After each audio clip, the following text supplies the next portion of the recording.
దరిద్రం ఏంటంటే మనకి ఈ దేశంలో ప్రొటెస్ట్ జరుగుతుంది. నెక్స్ట్ వచ్చే 600-700 కిలోమీటర్స్ మొత్తం కూడా మనకి ఛాలెంజింగ్ రోడ్డే అనమాట. ఇక్కడ కార్లకి ఏంటంటే నెంబర్ ప్లేట్ రూలు పనామాలో ఫ్రంట్ ఉండాల్సిన అవసరం లేదు. ఇటువంటి చూసి కదా మన బైక్స్ అయితే వస్తున్నాయి చూడండి. ఫ్లైట్లో వచ్చేసినాయి మన బైక్స్ అన్నీ లేట్ అయిపోయింది. హెల్మెట్ ఇరిగిందా ఎట్లా? అండ్ ఇప్పుడు మనకి నెక్స్ట్ ఒక 100 మీటర్స్లో ఇంకో బ్రిడ్జ్ వస్తుంది కదా. ఈ బ్రిడ్జ్ మొత్తం కూడా సముద్రంలోనే కట్టారు. ఎంత ఎంత ఎంత బ్యూటిఫుల్గా ఉందంటే అసలుకి ఇది super. Hi friends, welcome to my channel. This is బయసన్ Yadav and good morning from Panama, north America. Panama city లోపల నుంచి అయితే ఇప్పుడు మనం ఎక్కడ ఉందంటే ట్రయంఫ్ పనామా దగ్గర ఉన్నాం అనమాట. ఇది వచ్చేసి ట్రయంఫ్ షోరూమ్. లోపలికి వెళ్ళేసి ఇప్పుడే నేను మాట్లాడొచ్చిన, అంటే వీళ్ళకి అపాయింట్మెంట్ తీసుకొని సెట్ చేయాలన్నమాట. కానీ ఇంకా నేను కొంచెం రిక్వెస్ట్ చేసేసి వీళ్ళకి రేపు మార్నింగ్ 8 o'clock బైక్ వస్తుంది కదా, రేపు ఇస్తే వీళ్ళు సాయంత్రం ఇస్తారని చెప్పారు బైక్. అండ్ నేను అదే ఆలోచిస్తున్నా. నేను ఇంకా అంటే నేను ఏమనుకున్నా అంటే 1-2 గంటలు అయిపోతుందేమో ఇది చేంజ్ చేయడం. ఈ పార్ట్ మంది ఇది పగిలిపోయిందనమాట. లోపల క్యాప్ ఉంటుంది, ఆయిల్ సీల్ క్యాప్, అది పగిలిపోయి ఆయిల్ లీక్ అవుతుంది మొత్తం. సో ఇట్లా ఫ్రెష్గా అవ్వడానికి వాళ్ళకంటే ఆల్మోస్ట్ ఈ వర్క్ చేయడానికి 5-6 గంటలు టైం అడిగారు. అండ్ అంటే ఇంకా మిర్రర్ కూడా పోయింది. ఆ మిర్రర్ మార్చడానికి ఇప్పుడు మార్నింగ్ ఇస్తే మేము సాయంత్రం ఇస్తామని చెప్తున్నారు బండి. లైక్ 4 o'clock 5 o'clock అట్లా ఇస్తారంట.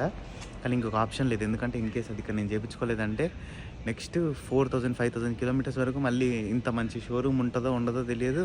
అండ్ వీళ్ళు ఆల్రెడీ మంచిగా సెట్ అయిపోయారు ఇప్పటికైతే. ఇంకొక ఆప్షన్ లేదు. ఇంకా రేపు మొత్తం ఇంకా రిపేర్కి అయిపోయేటట్టుంది బండి. బిస్కెట్ ఒకరోజు ఇక మనం అనుకున్న ప్లాన్లో అంతే, ఒకరోజు ముందుకి ఒకరోజు వెనక్కి అట్లా అయితేనే ఉంటుంది. అండ్ ఇంకొక దరిద్రం ఏంటంటే మనకి ఈ దేశంలో ప్రొటెస్ట్ జరుగుతుంది. నెక్స్ట్ వచ్చే 600-700 కిలోమీటర్స్ మొత్తం కూడా మనకి ఛాలెంజింగ్ రోడ్డే అనమాట. అంటే అసలు మనల్ని అలౌ చేస్తారా లేదా ఏంది అనేది అయితే మనకు ఐడియా లేదు. మొత్తం ప్రొటెస్ట్ అనమాట. లైక్ ఎవ్రీ ఒక 50 కిలోమీటర్స్కి 40 కిలోమీటర్స్కి ప్రొటెస్ట్ జరుగుతూనే ఉంది. ఇంకా మనం నెక్స్ట్ కంట్రీ కోస్టారికా వెళ్ళేంత వరకు మనకి టాస్క్ ఉంటూనే ఉంటుంది. మన సబ్స్క్రైబర్స్ అందరి కోసం నేనైతే ఒక ఎక్సైటింగ్ గివ్ అవేని తీసుకొని వచ్చిన. అదే iPhone 15 Pro Max give away. 2 ఫోన్లు అయితే మీకు ఇవ్వబోతున్నా. ఆ ప్రాసెస్ ఏందో మీరు తెలుసుకోవాలనుకుంటే ఫస్ట్ అయితే మీరు మన టెలిగ్రామ్ గ్రూప్ లో అండ్ వాట్సాప్ గ్రూప్ లో అయితే జాయిన్ అవ్వాలి. నేనైతే లింక్స్ కింద డిస్క్రిప్షన్ లో పెట్టేసిన. మీరు గివ్ అవేలో ఎట్లా పార్టిసిపేట్ చేయాలి అండ్ ఎట్లా విన్ అవ్వాలనేది అయితే మాత్రం మీరు మన టెలిగ్రామ్ గ్రూప్ లో జాయిన్ అయితే మీకు అర్థమవుతుంది. వెంటనే జాయిన్ అయిపోండి. ప్రాసెస్ ఏందనేది కూడా మొత్తం నేను మన గ్రూప్ లో ఎక్స్ప్లెయిన్ చేస్తా క్లియర్ గా స్టెప్ బై స్టెప్ అనేది. లాస్ట్ టైం నేను గివ్ అవే పెట్టినప్పుడు మీరు చూసారు కదా ఎంత జెన్యూన్ గా అయితే ఇచ్చినా, సేమ్ ఈసారి కూడా అంతే జెన్యూన్ గా అయితే ఇవ్వబోతున్నా. చాలా ఈజీ ప్రాసెస్, తక్కువ మంది పార్టిసిపేట్ చేస్తారు. మీరు కూడా కొత్త iPhone 15 Pro Max అయితే గెలుచుకునే ఛాన్స్ అయితే ఉంది. సో ఇంకా వెంటనే లేట్ చేయకుండా ఇప్పుడే మన టెలిగ్రామ్ గ్రూప్ లో జాయిన్ అయిపోండి. అప్డేట్స్ అన్ని మీకు అక్కడ తెలుస్తాయి. ఇది నెక్స్ట్ రోజు అనమాట. సో ఇంకా నిన్న మేము ఏదేదో ప్లాన్ చేసుకున్నాం, బ్లాగ్ చేయాలి అక్కడ ఇక్కడ అని చెప్పేసి, కానీ ఏది వర్కౌట్ కాలే. ఇంకా రూమ్లోనే ఇంకా వేరే వర్క్ ఉంటే అది చూసుకుంటూ కూర్చున్నాం. అండ్ ఇప్పుడు 8 o'clock మాకు రమ్మని చెప్పారు. ఇక్కడ ఊబర్లో ఎన్ని స్కామ్స్ చేస్తున్నారంటే అన్ని స్కామ్స్ చేస్తున్నారు. మనం క్యాష్ ఇస్తాం కదా, వాళ్ళు ఏం చేస్తారంటే మనం దిగిపోయేంత వరకు వెయిట్ చేసి వీళ్ళు మాకు క్యాష్ వేయలేదు, ఆ డబ్బులు నెక్స్ట్ రైడర్కి ఇచ్చేటట్టు అని చెప్పేసి కొంతమంది పెడుతున్నారు. ఇదే జరుగుతుంది అన్నమాట. ఈవెన్ ఇప్పుడు చూసుకుంటే చెర్రీ దాంట్లో కూడా CLP అంటే చిలీలో చేసారు అట్లా 2 times ఇట్లా స్కామ్లు. అండ్ నా దాంట్లో ఇప్పుడైతే 2 times చేసారు ఇక్కడ పనామాలో. సో ఈ ఊబర్ స్కామ్లు మాత్రం కొంచెం జాగ్రత్తగా ఉంచుకోవాలి. అదే మన దగ్గర కార్డ్ అయ్యి ఉంటే వాళ్ళు అట్లా చేయడానికి ఛాన్స్ ఉండకపోయేది. బట్ ఏంటంటే మన ఇండియన్ కార్డ్స్ అయితే ఇక్కడ ఈ ఊబర్ దాంట్లోకి అయితే వర్క్ అవ్వట్లేదు. అమెరికన్ కార్డ్స్ ఉంటాయి కదా, అవి మాత్రం వర్క్ అవుతాయంట. అండ్ ఇప్పుడు మనం ఉంటున్న హోటల్ దగ్గర నుంచి పికప్ పాయింట్ అయితే ఇప్పుడు ఇక్కడ పెట్టేసినాం అనమాట. ఆ ఊబర్ కూడా బుక్ చేసేసినాం. ఇప్పుడు ప్లాన్ ఏంటంటే మనం నిన్న మేము ఓవర్లాండ్ ఎంబసీ అని చెప్పేసి మనకి బైక్ ఎక్కడైతే వస్తుందో అక్కడికి వెళ్ళిపోయాను. అండ్ అక్కడి నుంచి ఇప్పుడు మనం అక్కడికి వెళ్తే వాళ్ళు మనల్ని కార్లో ఎయిర్పోర్ట్ తీసుకొని వెళ్ళిపోయి అండ్ మనకి బైక్ అయితే హ్యాండ్ ఓవర్ చేసేస్తారు. అక్కడే ఇంకా డాక్యుమెంటేషన్ వర్క్ అన్నీ అక్కడే అయిపోతుంది. సో ఇప్పుడు బైక్ తీసుకోవడమే కాబట్టి అంత వర్క్ అయితే ఏమి ఉండకపోవచ్చు. పెట్రోల్ ఉంది, బ్యాటరీ డిస్కనెక్ట్ చేయలేదు, ఏం చేయలేదు. కాబట్టి వాళ్ళు తీసుకొని వెళ్ళిపోండి అంటే ఇంక వెళ్ళిపోవడమే. పాస్పోర్ట్స్ కూడా మాతో క్యారీ చేస్తున్నాం. అండ్ హెల్మెట్ కూడా, చెర్రీ హెల్మెట్ ఏమో బండికే ఉంది. చూద్దాం, వెయిటింగ్ బైక్ నార్త్ అమెరికాలో ల్యాండ్ అయిందా లేదా అని చెప్పేసి. అంటే నేను అందులో ఎయిర్ ట్యాగ్ ఉంది కదా, అది ట్రాక్ చేస్తుంటే అది ఇంకా బొగోటాలోనే చూపిస్తుంది. 17 hours ఎగో అయితే బొగోటాలోనే ఉంది బైక్. ఇప్పుడు ఎక్కడుంది ఏందనేది తెలియదు. ఓకే, ఇంకా ఊబర్లో ఇప్పుడు మేము బైక్స్ తీసుకునే లొకేషన్ దగ్గరికి అయితే వచ్చేసినాం. ఇదే అనమాట. వీళ్ళైతే ఇక్కడ సౌత్ అమెరికా నుంచి నార్త్ అమెరికాకి చాలా షిప్ చేస్తున్నారు. కార్లు, లారీలు, పెద్ద పెద్ద కంటైనర్లు, ప్రతి ఒక్కటి. ఇంకా నాకు తెలిసిందంటే ఇంకా వీళ్ళు ఇక్కడ అంతా కస్టమ్ వర్క్ ఇవన్నీ ఉంటాయి కదా, ఇవన్నీ చూసుకుంటారు అనుకుంటా. ఈ కార్లు నిన్న మేము వచ్చినప్పుడు కూడా ఉన్నాయి. వీళ్ళయో లేదంటే మరి కూడా బయట దేశం నుంచి వచ్చినా తెలియదు. పనామా అనేది రిజిస్ట్రేషన్ ఇక్కడదే అనుకుంటా. ఇక్కడ కార్లకి ఏంటంటే నెంబర్ ప్లేట్ రూలు పనామాలో ఫ్రంట్ ఉండాల్సిన అవసరం లేదు. నేను ఫస్ట్ దేశంలో చూసిన ఓన్లీ రేర్ నెంబర్ ప్లేట్ ఉంటే చాలు, ఫ్రంట్ అవసరం లేదు. అయ్యా మర్చిపోయినా, తీసుకురా పోయి. నా బైక్ కీస్ నేను కూడా తీసుకురాలే అట్టుంది. నాది బండికే ఉంది కదా. ఏమన్నాడు? ఓకే అన్నాడా? పోదాం అన్నాడా? ఓకే, ఇప్పుడైతే ఇక్కడ ఆఫీస్ నుండి అయితే కూర్చొని వెయిట్ చేస్తాను. అండ్ మనకి అన్నీ అయిపోయినాయి, కానీ ఇక్కడ ఏంటంటే కస్టమ్స్ వాళ్ళు ఒక ఉంటారనమాట. వాళ్ళు వచ్చేసి ఏంటంటే బైక్ని మొత్తం చెక్ చేయాలి, నీట్గా ఉందా లేదా అని చెప్పేసి అంతా చెక్ చేసిన తర్వాత మాత్రమే మనల్ని బైక్స్ మనకి ఇక్కడ నుంచి అంటే స్టోరేజ్ నుంచి కస్టమ్స్కి పంపిస్తారంట. సో దానికోసం అయితే వెయిట్ చేస్తున్నాం. ఆల్మోస్ట్ 2 గంటల నుంచి అయితే వెయిట్ చేస్తున్నాం, కానీ ఇంకా మన పని అయితే కావట్లేదు. ఈరోజు లేచిన వేళ విశేషం ఏందా, కానీ క్యాబ్ మిస్ అయింది, ఏటీఎం కార్డు పని చేయలేదు, ఆడే ఊబర్లో స్కాములు చేసిర్రు క్యాబ్ బుక్ చేయకుండా. మొత్తం లేచినప్పటి నుంచి ఈరోజు అంతా దరిద్రం ఇట్టనే అనుకోండి. ఎందుకంటే ఇప్పుడే అక్కడ గేట్లు అయితే తీసేసారు. ఇప్పుడు మా ఏజెంట్ ఉన్నారు కదా, ఆమెకి తీసుకొద్దానికి అని చెప్పేసి షేర్ చేయలేండు. చూడండి తీసు కదా మన బైక్స్ అయితే వస్తున్నాయి చూడండి. ఫ్లైట్లో వచ్చేసినాయి మన బైక్స్, కనిపించింది అక్కడ. మన బైక్స్ 2 కూడా తీసుకొని వస్తున్నారు వాళ్ళు, ఒక్కటే ఫ్రేమ్ ట్రాలీలో లేపుకొని. చూడండి నీట్గా ప్యాక్ చేసారు, ఎక్కడ గీతలు ఏం పడకుండా వచ్చేసినాయి. బాబా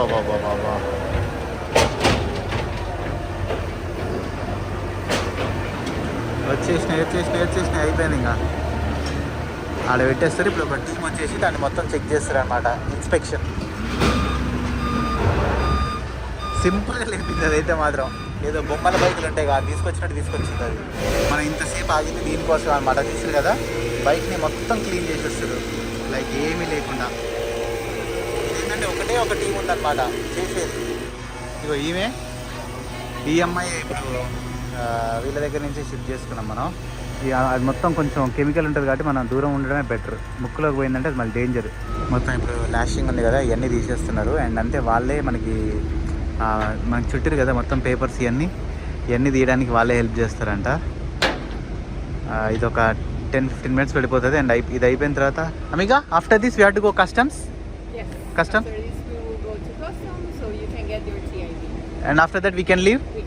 ఓకే, సో ఇంకొక పర్మిషన్ ఒకటి తీసుకోవాలన్నమాట. టిప్ అని ఉంటుంది, టెంపరీ ఇంపోర్ట్ పర్మిట్. అదొకటి తీసుకున్నామంటే అయిపోయినట్టే, ఇంకా వెళ్ళిపోవచ్చు మనం.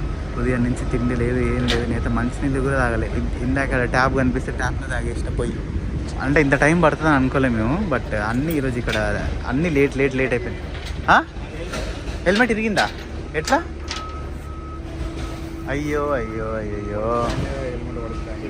అందుకే చెప్పిన వద్దు అని. వంగిపోయింది కదా, వాడు బాగా కసి మీద ప్యాక్ చేసిండు అది. చూద్దాం ఎట్లా అయిందా ఏందనేది. అండ్ మా ఇద్దరు ఫోన్లో ఛార్జింగ్ లేదు, షెరీ ఫోన్లో ఛార్జింగ్ అయిపోయింది. నా దాంట్లో అయితే ఒక 20% ఉంది ఇంక అంతే. ఇప్పుడు దీంతోనే మేము ఇంకెళ్ళిపోవాలి. పైన డిప్ ఇరిగింది, పైన అంటే వంగిపోయింది లైట్గా ఏం కాదు, గట్టినే వంగింది. అందుకే నేను హెల్మెట్ పెట్టాలి తెలియగా. చేతిలో పట్టుకొని వచ్చేసిన నేను. సక్సెస్ఫుల్లీ మన బైక్స్ అయితే పనామా గడ్డ మీద ల్యాండ్ అయినాయి. బట్ కస్టమ్ ఇంకా క్లియర్ చేయలేదు. మనం కస్టమ్ క్లియర్ చేయగానే మన ఇన్స్టాగ్రామ్లో ఒక ఫ్లాగ్ని యాడ్ చేసేద్దాం.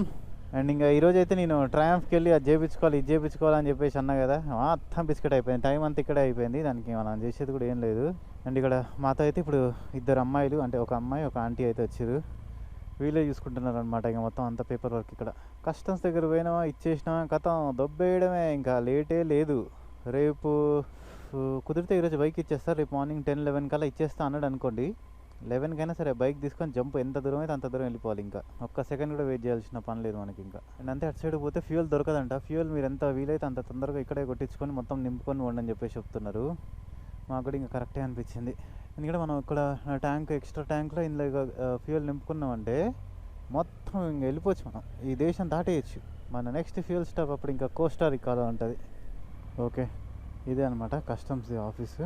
మనం బైక్ ఇక్కడ పెట్టేసి ఇంకా డాక్యుమెంటేషన్ అంతా కంప్లీట్ చేసేసుకుందాం. పనామాలో అయితే పిచ్చ వేడిగా ఉంది.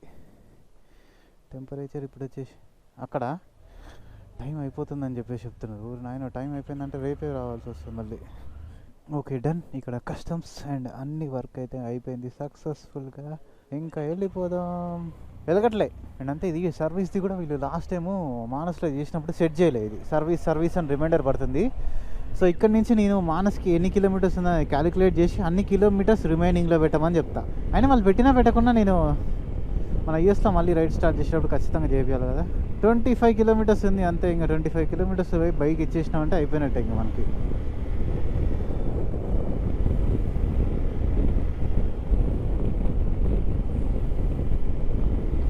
Let's go. టిన్ టిన్ టిరిన్ టిన్ టిన్ టిరిన్ టిన్ టిన్ టిరిన్ టిన్ టిన్ టిరిన్. నాకు టీ షర్ట్ వేసుకొని వెనక ఈ బ్యాగ్ తగులుతుంటే వెనక ఈపికి కొంచెం కొత్తగా ఉంది. Welcome to Panama. అండ్ అంతే, ఇప్పుడు మనం పనామా సిటీ కూడా మీకు చూపిస్తూ ఉంటా. నా ఫోన్లో ఎక్కువ ఛార్జింగ్ లేదు కాబట్టి నేను ఎక్కువ వ్లాగ్ చేయట్లే. ఐ మీన్ ఫోన్లో చేయలే అనమాట, normal vlog. Like moto vlog మీరు ఎక్కువ చూడొచ్చు. అదేనమ్మా, ఇది ఒకటి ఉంది కదా దీంట్లో. లెఫ్ట్, అయ్యో ఇక్కడ లెఫ్ట్ టర్న్ చూపిస్తుంది. ఇక్కడ లెఫ్ట్ టర్నే లేదు, ముందుకెళ్ళి తీసుకోవాలా. బ్రిడ్జ్ కింద నుంచి తీసుకోవాలనుకుంటా. ఇంతకుముందు ఉండేది అనుకుంటా. గూగుల్ మ్యాప్స్ కొన్నిసార్లు ఇట్లానే చేస్తుంది. అక్కడ ఉంది యూటర్న్. అండ్ మేము ఫస్ట్ టైం పక్కనే చూసారు కదా ఎయిర్పోర్ట్. ఇప్పుడు సో ఎయిర్పోర్ట్లో మనం వేర్ హౌస్ దగ్గరికి వెళ్ళామన్నమాట.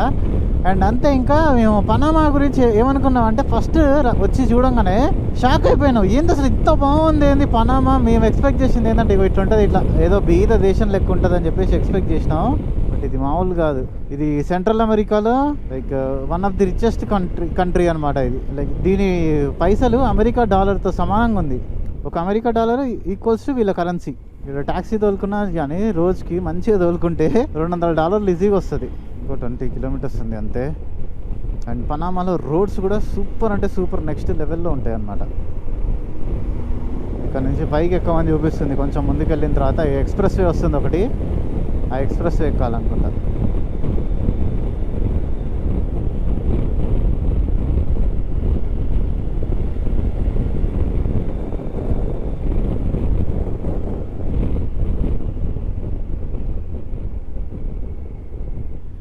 ఇదే అది. సో ఇది ఏంటంటే ఆల్మోస్ట్ ఒక 17-18 కిలోమీటర్స్ ఒకటే స్ట్రైట్ రోడ్ ఉంటుంది. ఇది ఆ ముందర ఎక్స్ప్రెస్ వే ఎక్కిన తర్వాత మనం.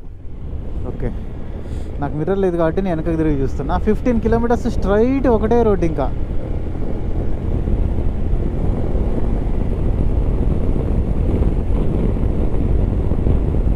ఆయన ఇక్కడ స్పీడింగ్ కెమెరాలు ఉన్నాయి అనుకుంటా. 100 లిమిట్ ఇక్కడ. స్పీడింగ్ కెమెరాస్ ఏం లేవులేండి. ఇట్లా ఉంటాయి అనమాట పనామాలో రోడ్లు. నెక్స్ట్ లెవెల్ అంతే. ఇంకా సిటీ లోపల ఈ సిటీ అవుట్స్కట్స్లో అంతా కూడా సూపర్ అంటే సూపర్ ఉండే రోడ్స్. నెక్స్ట్ కదా ఇక్కడ పనామాలో ఏంటంటే ఎక్కువ అపార్ట్మెంట్స్ కనిపిస్తున్నాయి. అండ్ ఈ అపార్ట్మెంట్స్ దేనికి బాగా ఫేమస్ అంటే సీ వ్యూకి. ఈ అపార్ట్మెంట్స్లో నుంచి చూస్తే మంచి ఒక బీచ్ కనిపిస్తుంది, వీళ్ళకి ఓషన్ కనిపిస్తుంది, సీ మంచిగా ఇట్లా కనిపిస్తుంది అనమాట. వాటర్ దానికి బాగా ఫేమస్. ఇంకా ఇప్పుడు వస్తుంది చూడండి ముందు. అండ్ ఇప్పుడు మనకి నెక్స్ట్ ఒక 100 మీటర్స్లో ఇంకో బ్రిడ్జ్ వస్తుంది కదా. ఈ బ్రిడ్జ్ మొత్తం కూడా సముద్రంలోనే కట్టారు. అది అక్కడ ముందర చూడండి ఎన్ని బిల్డింగ్స్ ఉంటాయో. డౌన్ టౌన్లో అయితే సిటీ సెంటర్లో చాలా ఉంటాయి. ఇక్కడ చూడండి మొత్తం అంతా సముద్రమే, దీని మీద కట్టేసారు. ఇది లెఫ్ట్ సైడ్లో రైట్ సైడ్లో అంతా సముద్రమే. కాకుండా ఏంటంటే ఆటు పోర్ట్ అని ఉంటుంది కదా. సముద్రం ఒక టైంలో ముందుకు వస్తుంది, ఒక టైంలో వెనక్కి వెళ్తుంది కదా. ఇప్పుడు ఉన్న టైంలో అయితే సముద్రం వెనక్కి ఉంది, అందుకనే నీళ్ళు లైట్గా తడి ఉంది నేల, అంతే తప్ప వాటర్ అయితే వచ్చేసి ఇక్కడ లెఫ్ట్ సైడ్లో ఉన్నాయి. బాబా ఎంత ఎంత ఎంత బ్యూటిఫుల్గా ఉందంటే అసలుకి ఇది సూపర్. మనకి నెలకి ఒక $500 $600 కానీ వచ్చినాయి అనుకోండి, అంటే మనకి రిటైర్మెంట్ ప్లాన్ చేసుకోవాలి, $500-600 వస్తున్నాయి అనుకుంటే ఇక్కడికి వచ్చి సెటిల్ అయిపోవచ్చు పనామాలో. మస్తు ఉంటుంది లైఫ్ స్టైల్. ఇంకా నెలకి $1000 ఉన్నాయంటే సూపర్ రిచ్ లైఫ్ గడిపేయచ్చు ఇక్కడ. $1000 చాలు అంతే. ఒక మంచి ఒక ఇద్దరు 60 ఇయర్స్ దాటిన వాళ్ళు ఉంటారు కదా, వచ్చేసి సూపర్ సెట్ అయిపోవచ్చు ఇక్కడ. అంత బాగుంది. ఓహో, 700 మీటర్స్లో మనం ఒక డైవర్షన్ తీసుకోవాలి. నేను ఈ బీచ్ని చూస్తూ డైవర్షన్ తీసుకోవడం మర్చిపోయేటన్నా. బిల్డింగ్స్ కూడా ఎంత బాగున్నాయి అంటే అంత బాగున్నాయి అసలుకి. But first impressions of Panama అయితే నెక్స్ట్ లెవెల్. ఇంకా నేను లైఫ్లో మర్చిపోలేను ఒక దేశం ఏదైనా ఉందంటే ఇది అందులో. ఈ చేలో బ్యాగ్ ఏదో ఒక చిన్నప్పుడు టీచర్ గోడ కుర్చీ చేపిస్తే ఎట్లుంటుంది అట్లుంది.